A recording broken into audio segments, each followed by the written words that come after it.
take that with a grain of salt. In the beginning, in there, when there was nothing else, there was this female presence, and her name was Atabe, and she was everything that was it, and her power was the power of the cycle. So she was spinning, she was spinning cycles as things is something that happens over and over and over, and that was the most important element of her power is cycles, like this is a cycle, repetition. Okay, that is the basic power of creation. That drum over there, when you hear that, boom, boom, boom, boom, boom, boom, boom, boom, that's the basic, fundamental power of creation. When you hear that, you're in the presence of creation, right? So that was her energy. That was all there was. And then she willed herself pregnant. And from her belly came twins. One was called Yokahu Bagua Maorokoti, the fatherless one, the spirit of life and energy. And the other one was Wakar, the spirit of trials, the spirit of challenges. And after that had happened, she interacted with Yokahu, the Lord of Life. They took hands like this, and their interaction, a male and female interaction, they became what we call Yaya Wature, the Great Spirit, the divine supreme entity that we consider to be like what other people call God. The difference is that our God is both genders, because our God is male and female together. And from that union, that conjunction of these two powers, these two entities, the male and the female, began creation. She became pregnant again, and then she gave birth to the sun and the moon. Now, when she gave birth to the sun and the sun and the moon came out of a cave. Does anybody want to just why? This is all symbolic, of course. This is metaphoric, right? So, why do you suppose that when she gave birth to the sun and the moon, they came out of a cave? Does anybody want to take a guess at that? Take a stab at it?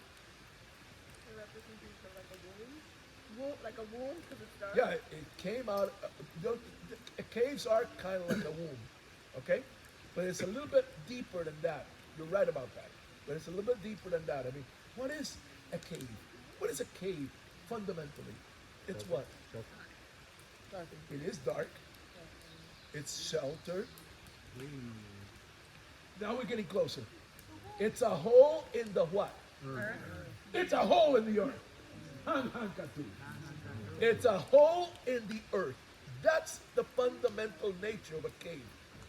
So, if we perceive Atabe as the earth matriarch, then something coming out of a hole in the earth is being born out of the womb. Right? So, according to Ramon Pane, he's feverishly writing this down, and the guy tells him the sun and the moon came out of a cave called Iguanaboina. And Iguanaboina is a word, he didn't get this, we found out later, that means the union of the iguana and the snake. Boina is snake, iguana is iguana, you know? Iguanaboina is the cave in which two important spirits live, Marohu and Boinayel. Marohu is the spirit of wet weather, rain. Oh, sorry. Boinayel is the spirit of wet weather, rain. And if you see any Samis, any pictures of Marohu, of Boinayel, you will see that they put these grooves down here, like this. Those grooves represent the tears of compassion of Boinayel. He gives us rain so that we can plant the crops and then feed ourselves because he doesn't want us to starve. So he's a compassionate one. He is associated with the female, so there's a kind of a female nature in this male Sami. And you're going to find a lot of this in Taíno culture. There's like an ambiguity of gender, gender bending, you know? Male, female stuff going on back and forth, you know, kind of reminds you of what's going on in United States culture today. Only they were doing it 1,000 years ago, right? So this is Boinayel, the spirit of rain. He not only represents rain, but something deeper, you know, compassion, healing, which is also associated with femaleness in Taíno culture. Healing, that'll come up later in the story. The healers are females. And a male healer is, again, bringing out of himself the feminine part of himself. Okay? The other one is Marohu. Marohu, I keep talking, giving you words that start with M-A. M-A, remember this, if you don't remember anything else, M-A means without. So the name Yokahu, his title, Ma Orokoti, Ma without male ancestry. Now Marohu means something else. Marohu means without clouds. So what is he? He's the opposite of Boinayel. Boinayel is the rainy one. Marohu is the el cielo despejado, right? The dry time, right? He is associated with the sun, solar energy, whereas the cloudy Boinayel, the totem animal of Boinayel are serpents because these people considered clouds to be like serpents and snakes up there.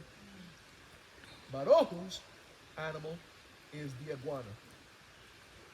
If you remember, try to remember what an iguana looks like. On its back, it has these spikes. Okay? All iguanas have these little spikes on its back. If you imagine an iguana curling itself upon itself, like grabbing its own tail, then you have this circle with all these spikes coming out of it, and that reminds you of the sun. Okay? So, Marohu, iguana, solar energy. And like Boinayel and that female energy was associated with healing, Marohu is associated with authority. Authority and self-control, being able to control yourself, being able to be your own chief. Right? So, not only are these two entities that live in this cave associated with rain and dry weather, but they're also associated with these gifts that human beings can have. The gift of healing, the shaman, the healer, the medicine man or woman, feminine, and the chief who has a male energy, the solar male energy. Now, I don't know whether you're aware of this, but the Taínos have female chiefs. And so a female chief, like the most famous one was called Anacaona.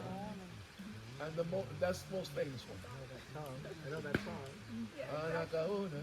Yeah. Areito de Anaca. Yeah, I was a salsa singer. So anyway, back to what I was saying.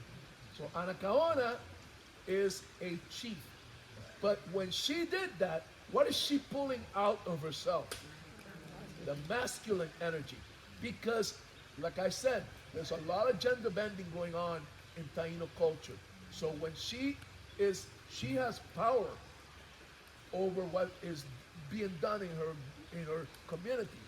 That is, she's drawing that out. She's drawing the solar Marohu power out of it. Right? So that wasn't all explained to poor Ramon. He was jotting it down, but he didn't understand all that. We do now. You understand it now. Anybody that wants to know more about this stuff, if you want to study more about this, read a guy by the name of Sebastian Robio Lamarche. And he is just amazing the way he explains all this. He's Dominican by birth, but he lives in Puerto Rico now. Now let's keep going. So then she becomes pregnant again. Okay? According to what this guy, Ramon Pane, writes, more things are coming out of a different cave. The new cave is called the Cave of the Hagua. Does anybody know what Hagua is? It's a fruit. Thank you. And you get black juice from it. It's the juice that you make, you get the black body paint from. Okay? So it's a dark place. But it's dark and intuitive. And from there, all the Taínos come out of there. That's where the people come out of this cave. Well, that's metaphoric again. It's telling us that we are born of this earth. We're made of this earth. I know this may be, what I'm going to say now may be controversial with some people, and they, some people are kind of attached to certain ideas, okay? I have had some arguments with, not just with some friends, people that are for the most part, like-minded, but even some Taínos, about the origins of humans. And there's a very strong, and please forgive me if I'm going against something that you believe in very strongly. There's this whole thing about humans came from outer space. Humans are star children, and all this other stuff. No. Humans did not come from any place else. This is where we came from. This is our mother. I didn't come from Mars. I didn't come from Jupiter. I came from Tierra, from Mother Earth. Everything that you find in your body right now is from this, whether it's from the air or from the water or from the soil. When we die, all of that stuff just goes back where it came from. So we are sourced from this earth. The earth is our origin, and it's there in the Taíno Chronicles. The people came out of this cave, Casibahaga, the cave of the Haga.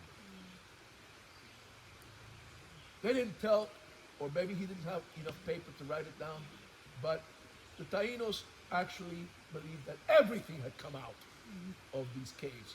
Probably some other caves with other names that Ramon Pane didn't have time or the wherewithal to write down. But everything came out of this. She is the creator entity. Everything that exists comes out of Atabe. Everything. There is no, let there be light by a male god. That doesn't exist. There is no evidence that exists that says that there is, and you're gonna, again, getting controversial, you're gonna find some Taínos that, yeah, the creator Yokahu. Look it up. There's nothing. All you have to do is, there's no evidence anywhere that Yokahu is creating anything. He is just the spirit of life. But some people are so ingrained with that patriarchal upbringing that we bring from our European conquerors that they can't get past the idea of Yokahu being a creator god. Yokahu is not the creator. The creator is his mother. That's what creation is. He has another role. He is living. He's the living. The people at first were living in that cave. Before they came out, they were living in the cave. But the chief of the cave, a man by the name of Wahayona, it was urgent that they find a place for them to put the people out there. But the world was not fully formed yet. There were perhaps volcanoes, and the Caribbean islands are a very volcanic and seismic region. There were earthquakes where I grew up in Santiago, and some of the smaller islands. Where's what's that other, the island close to Guyana? somebody here from Trinidad? huh? Trinidad. Those islands there are volcanoes there. Okay? So the Taínos could not get out of the cave because the world was not fully formed yet. So Wahayona put a man at the cave entrance. His name was Makokael. There's that Ma again. Remember? Keep listening. Keep looking out for that word, Ma. Makokael means without eyelids. And the reason that he put Makokael out there was to keep his eyes open all the time at the entrance of the cave, so that if he found a place where they could finally send the people to live, they could all get out. And they were doing bad. In that cave, it wasn't looking good. They were running out of food. They were running out of medicine. People were getting sick. People were dying. So finally, one day, Makokael was late getting to the entrance of the cave. Now this part of the story is told differently by some people. This is our version. He was late coming to the entrance, and he missed a place that they could have gone to. And he was punished by Wakar. His body was snatched up by the sun, and he was turned into a pile of rocks right there at the cave entrance for not doing his job. Now, some other Taínos interpret that story as though he went out, and Taínos only could go out at night at that time, and if the sun came out, the sun would mess them up, and that's how it happened. I don't agree with that. You know, our ancestors weren't afraid of the sun. So, again, I give you both versions. You can make up your own mind, and you can also, you know, talk to some people. So then Wahayona called a group of men and women together. Listen, there may be a place where you can get food. Go out and see if you can catch some fish. So these brave people went out of the cave and they found a lake or a stream where they could stab fish with spears. Okay? And they got a whole bunch of fish. And they built a barbacoa on the shore, and they were cooking them up and eating them, but they didn't bring them back. So again, the sun came and snatched them up and turned them into trees. Now, Wahayona is getting freaked out. These people are not listening to me. They're like, you know, I'm trying to save our people, and they're like, to them, my authority is like nothing. So he called another young man. He said, okay, now, Yao Baba, go out and find some healing herbs. Go out and find some healing herbs. Bring them back. People are dying here. They're sick. So Yao Baba goes out, and he found the herbs. He starts picking them and putting them in his basket. But instead of bringing them back, he mashes them up, makes them cure, and cures himself. And bye-bye. Too bad for you guys. And the sun came and turned him into a bird. And the bird is now called Yao Baba Yael, which means child of Yao Baba. Now, Wahayona is really upset. He says, nobody respects me in this cave. I've had enough of these stupid people. I'm going to leave and leave them, you know. And he says, well, I don't want to leave by myself. I'm going to use his influence as a chief, and he persuaded all the women to leave with him. And he left all the guys by themselves and the kids, babies that had not been weaned yet. So out they went, parading out when nobody was looking. And when the guys woke up, where are all the women? And the babies are screaming, ah, they got to be fed. There's nothing to feed them. So the men, there was nothing they could do, and these babies started turning into little frogs. Okay? And the frogs turned into the stars, the 7 stars of the Pleiades constellation. So now Wahayona is gone with these women. After a long time journey, and sometimes in canoe, sometimes on foot, the women said, "This guy's a loser. Look what he's done. We left, we abandoned the men, we abandoned our children." And they said, "Okay, that's enough for this." They told them to take a hike, and they went to an island called, listen to the word, Matinino. Another one of those Ma words, place without men. Matinino. When this was told to Ramon Pane and he wrote it down, the other Spanish people, they saw this and they thought, maybe that's where the Amazons live. And when they later, this is kind of like a sidebar, when they later went down to South America, they found a tribe where the women fought with the men, and they said, "We found them, we found the Amazon." And they named the whole river after Amazons, because they were down there looking for what Ramon Pane had written, a place without men. The women were on their own. And that's why the Amazon jungle got its name, believe it or not. But let's get back to the story. All right. So now he's all by himself. And guess what? Dude gets sick. He is alone and dying. So he's got sores all over his body. He's going to the creeks and rivers, trying to wash them off, but ain't nothing happening.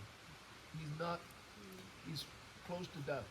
So he's, staggering on the shore of a water, and he finds a woman, one of the women. She was living by herself. She didn't go to Matinino. She was by herself. And so he goes and he says, "Please help me." And she's like, "You thought you were hot stuff, right? All right, come on, I'll help you." So she takes pity on him, and she put him in something that Ramon Pane wrote down.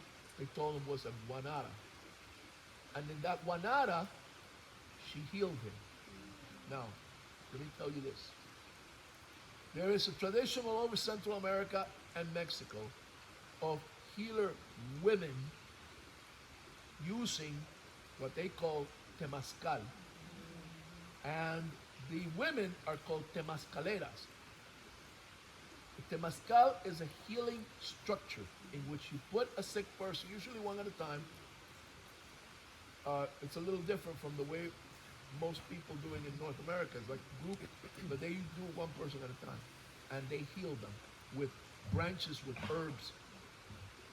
This tradition, not just me, but also a writer by the name of, I can't remember that. I'll tell you some other time. We believe that it was borrowed by the Taínos, and the Taínos began doing, but they didn't call it temazcal, they called it guanara. And that's what Ramon Pane wrote down, that Wahayona had been healed, is inside a sweat lodge that this woman built for him. So he comes out all new, okay? And she says, "Okay, now you gotta be a new person. You gotta mend your ways. You gotta go back and set right what you did wrong." And he very humbly bows his head. And she says, "Okay, I'm going to make you a chief again." And she took the guanin, and this stuff Ramon Pane wrote down. She put the guanin and put it around his neck. A guanin is a medallion made out of a gold alloy that chiefs wear. Okay? And she put that around his neck, and she put some sacred pebbles, stones, crystals around his arms. These will protect you and make you a strong leader. We believe that she started a tradition that's very similar to the tradition of the Iroquois Indians here in North America, where groups of women, important women, are the ones that are responsible for selecting new chiefs. So in that tradition, many of the Taíno chiefs now are going to the women to legitimize. That happened with Jorge Esteves is one of the ones that you guys probably know the best. He lives in Connecticut, and he was initiated by the women in his group. The man that I'm mostly associated with, Bucaro Borrero, Roberto Bucaro Borrero, he was initiated by a group of women. So this is a tradition that goes all the way back to this woman. Her name is Guamonito. And also the Muncies, who we believe inhabited this area, they're part of the Lenape. They had the women also were raised the up the chief. initiators, yeah. I didn't and know that. They were called the peacemakers, but also a derogatory word towards them. They would call them the women by the Europeans. We called them the women, the ones that used to be here. Thank you for sharing that. Yeah. So All right, so that's how this tradition started among the Taínos, right? He went back. He came back to the cave. The guys were like messed up, you know. And then on top of everything else, they told him something bizarre has been happening. Whenever we go out, whenever we venture out of the cave, sometimes to take a bath in the water in the creek, these entities that live up in the trees, they keep coming down from the trees and teasing us. Sometimes they dance around us, and they look like human beings, but they're not. They don't have any gender. They're like genderless, amorphous, and they're messing with our heads. So he was thinking maybe there's a way of turning them into human beings, into women, and they consulted with the elders. And they said, the one to do this is Inriri, the woodpecker. Inriri has that magic to convert. So they caught some of these entities, and Inriri came and found that they felt like trees because they were from the trees, they were from the forest. So Inriri started pecking and carved the form, a shape of human women. And then they changed. They were now these gifted,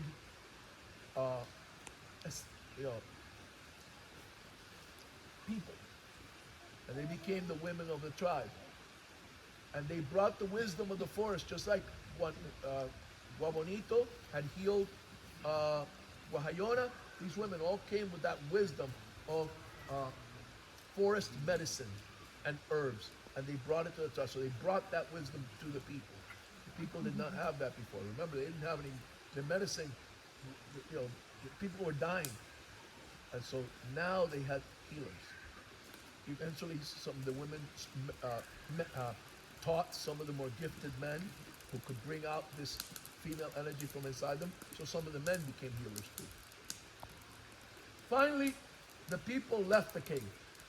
They found a place to live, and they left, and they settled on the land. There was an important member of the community, a person that had the name of the Great Spirit. The Great Spirit, remember, is called Yaya Guature. So this man, woman, it was like the Great Spirit. This person had both male and female.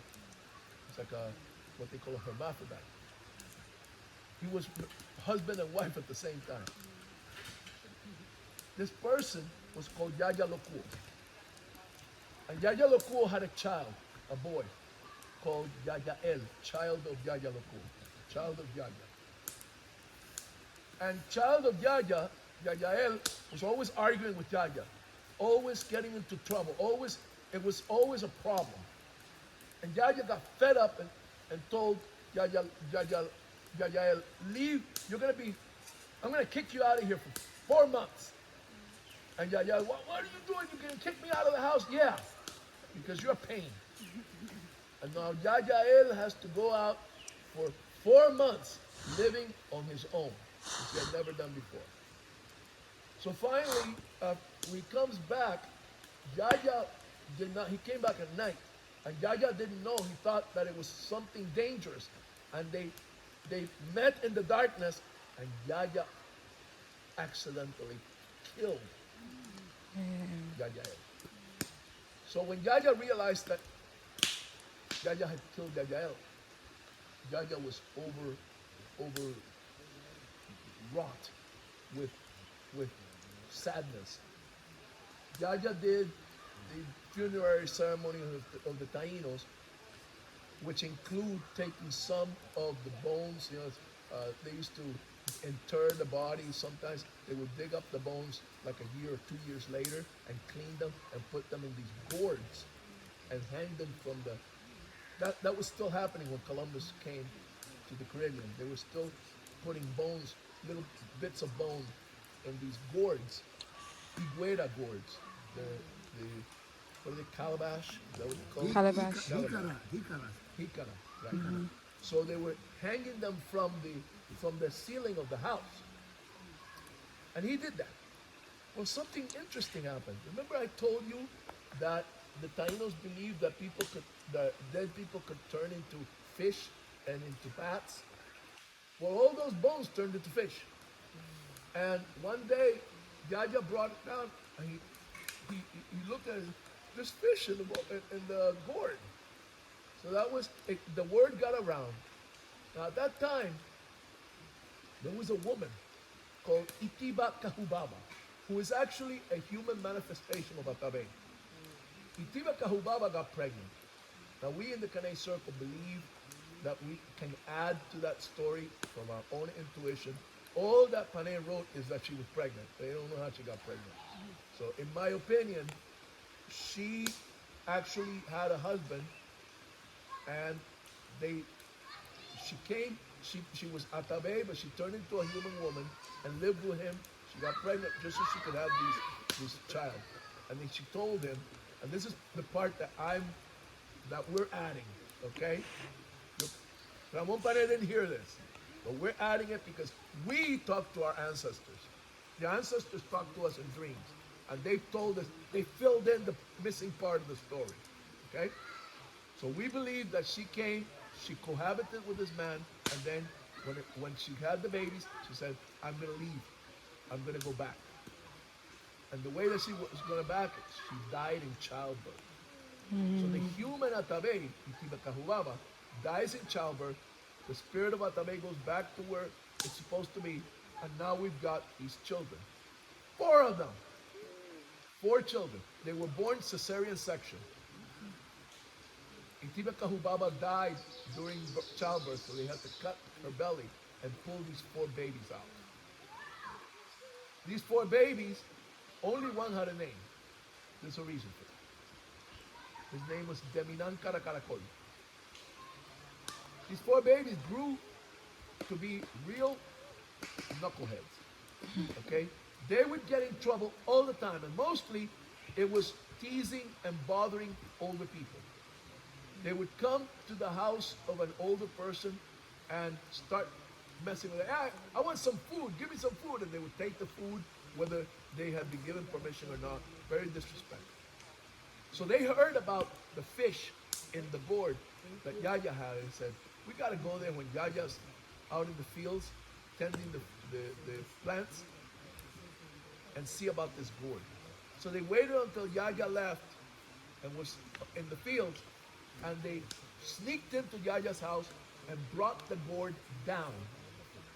And sure enough, there were fish inside. It looked delicious. So what do? They start pulling the fish out and eating them. Like sacrilege, okay? And then they heard Yaya coming home. Oh my God, Yaya's coming. Let's put this thing back up. So 3 of the boys run out, and Deminan is trying to hang this thing, and it fell. The gourd, this big gourd, fell. And when it broke, the water started coming out and coming out and coming out and coming out, and it filled all the low places, and it created the Caribbean Sea and all the fish in it. Now the boys are running and they're laughing, ha ha ha, we got away with it, right? So they got to the hut, the home of another man, an old shaman, a Mexican, called Bayamanaco. A lot of people in Puerto Rico call him Abuelo Fuego. And it's the same guy. This Behike was doing cojoba. Who does not know what cojoba is? Okay. Cojoba is a psychoactive substance that comes from a plant. You take the seeds, you grind them up, you process them. It's a long process. I'll tell you some other time how it's done. But when you're done, they have this powder. And you put a tube, to your nose, and you inhale it. And it makes you go into a trance. It makes you go do a journey, a shamanic journey. So that was it. Now the thing about cojoba is it makes your nose run. So he's sitting there minding his own business, doing his cojoba and wiping his nose every 2 minutes. And here come these 4 knuckleheads. Hey, old man, how you doing, grandfather? We're gonna get some food here. And they think they're gonna get a rise out of him, but they don't. He just looks at them. They go in, they knock things down off the shelves, they're grabbing things and looking at him to see if he's gonna react. He doesn't do anything. Finally, when he feels the mucus filling up in his nose, he did this, and this is exactly what he did. And Pane wrote it down. Boom! And blew a big wad of snot on Deminan's back.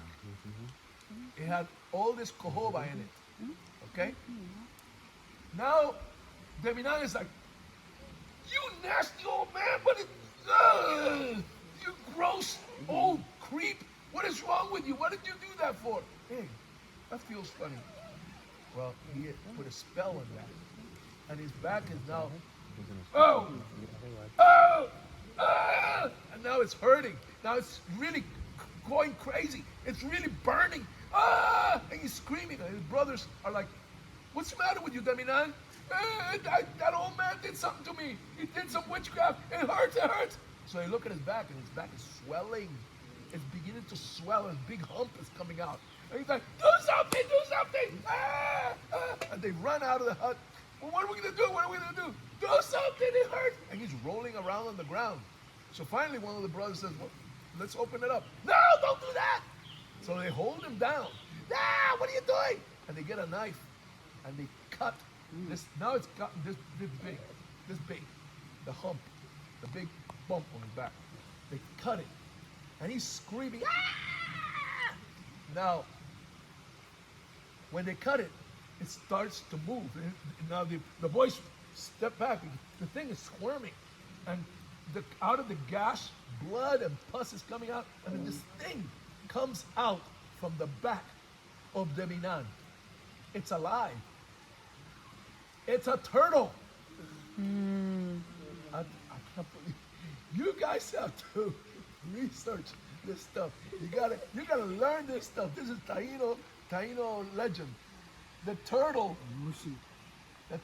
came out of his back.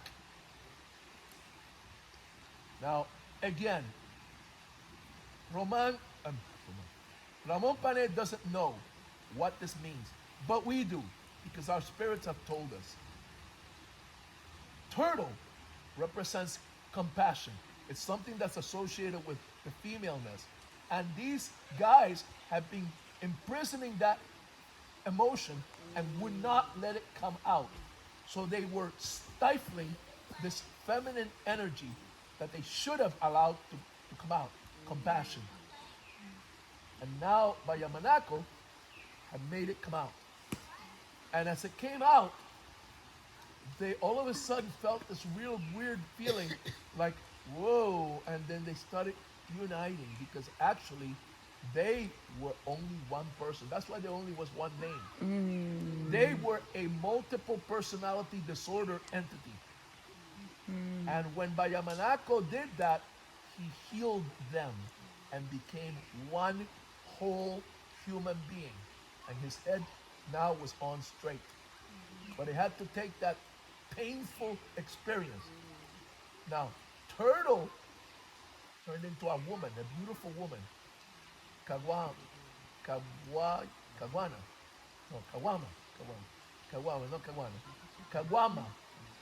Turtle woman. And she became the mother of all the new tribe of Taínos that came after that. So Deminan was the father and Caguama was the mother. And that was the next generation of the Taínos. That is the Taíno Chronicles. Check it out. Google it. Check it out. Check it out. Read it for yourself because it's a wonderful story, and you know, get it, learn it. You're Taínos. You need to get that under your belt. Thank you. Thank you.